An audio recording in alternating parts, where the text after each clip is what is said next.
begin with a developing story in Boise. Tonight, a vigil is planned in support of the 6 children and 3 adults who were stabbed during a child's birthday party on Saturday. Also, today, the man suspected of carrying out this attack will appear in court. KBOI2's Lauren Clark shares the conditions of the victims this morning, and she tells us how the community is coming together to try to heal. Good morning, Lauren. Well, Denny and Brian, it's such a sobering morning here at these apartments. And this is actually such a tragedy for our community, too. In fact, Boise Police Chief Bill Bones said yesterday in a press conference that this was the worst tragedy in terms of people injured in a single incident that the department has seen.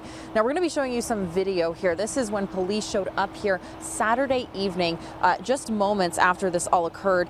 First responders from across the Treasure Valley, and Chief Bones said every Boise police officer who was available at the time responded to this incident. Now, as of this morning, all of the victims are alive, but 4 of them are facing life-threatening injuries, and 1 child was flown to Salt Lake City to retrieve some treatment.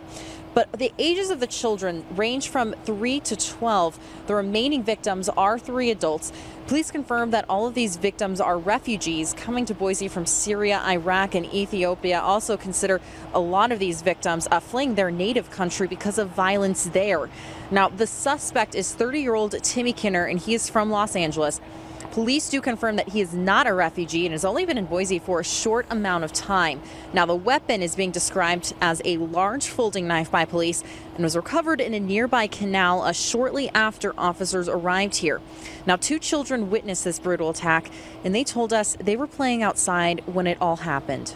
We saw him saying like bad words and killing and stabbing our friends. And stabbing a kid. Now, the kids say they ran into a nearby house and hid in a closet until police arrived. Again, Kinner is expected to be in court this afternoon. That's around 1:30 today. Now, remember, Denny and Brian, this crime has really taken an emotional toll on the first responders that were here. In fact, Chief Bill Bones said he was very emotional, choking up while he said this, that the image of parents crying, of children in their hospital beds is something he will remember for his entire career. Now, if you want to help these families, there's 2 ways you can do that. The first, there's a vigil being held. That's tonight, 6 p.m. at Boise City Hall. Organizers are asking you to bring light flowers, white or light in color. Those are a symbol of peace, and they're actually going to be donating that to the families once the vigil is over. The other way is we have plenty of links that kind of show how you can show support to these families. That's on our website, idahonews.com. Again, this is a developing story. We'll have the latest throughout the day, both online and on our broadcast here, so stay with KBOI2 throughout the day. Reporting live here in Boise, Lauren Clark, KBOI2 News. And again, Chief Bones says this mass stabbing is the worst incident the Boise Police Department has responded to in terms of the amount of people hurt. This was an attack against those who are most vulnerable, our children. It's untenable, unconscionable, and is pure evil in my mind.